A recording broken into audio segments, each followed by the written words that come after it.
Korang rasalah kan, kenapa si beria nak menjayakan apa-apa ekspedisi yang si lakukan? Pertamanya, sebab si nak buat banyak benda tapi tak dapat. Dan bila si dapat peluang untuk buat, si akan cuba nekat sehabis mungkin kan. Tapi yang menentukan berjayanya bukan urusan si. Dan sebab keduanya, korang nak tahu tak kenapa? Kenapa dak si ni beria pergi merata dan bercerita? Sebabnya adalah si nak tengok generasi muda bebas menjelajah dan mengembara di setiap pelusuk yang ada, lalu kita meneroka apa ke benda yang ada kat situ Sebabnya kan, untuk pendapat peribadi si, peta adalah sekolah yang kita tak dapat nak rasa semasa kita disekolahkan, tak kisahlah di peringkat rendah ataupun tinggi. Dan si bukan nak cakap sekolah tu tak penting kan, sebab ilmu tu sangat penting. Cuma masalahnya kan, kebanyakan ilmu yang kita belajar dekat sekolah, dia tak berapa nak realistik dengan dunia nyata dan kehidupan kita hari-hari. Dan kalau kita nak kaitkan cerita pasal sejarah, kan lagi panjang video ni. Jadinya mari kita mula ekspedisi Teroka Sungai Muar percubaan kali ketiga geng. Dan sebelum kita mula kan, mari kita sama-sama belanja Al-Fatihah untuk Abang Ayim dan juga arwah ibunya, kerana Abang Ayim lah saya sukses dalam ekspedisi Teroka Sungai Muar. Sebabnya masa 2 kali saya dah gagal tu kan, saya memang rasa dah give up untuk ekspedisi Teroka Sungai Muar ni. Dia punya susah dengan pening kepala tu, hanya Tuhan yang tahu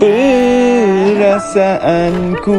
Dan disebabkan korang jugalah, percubaan Teroka Sungai Muar kali ketiga berjaya dan berjalan dengan mulus. Walaupun pada petang sebelum kami sampai dekat jembatan lama Muar, minyak bot boleh habis geng, kena kayuh bot sikit dan kami pergi ke JT Sabau untuk meminta bantuan. Jadinya pada petang tu kami telah sampai di Tanjung Emas. Kami disambut oleh matahari terbenam yang memancarkan warnanya yang cantik gila geng. Kalau ikutkan hati, petang tu kan saya nak shoot je terus pergi ke JT Kuala Sebandu untuk menamatkan ekspedisi Teroka Sungai Muar. Tapi memandangkan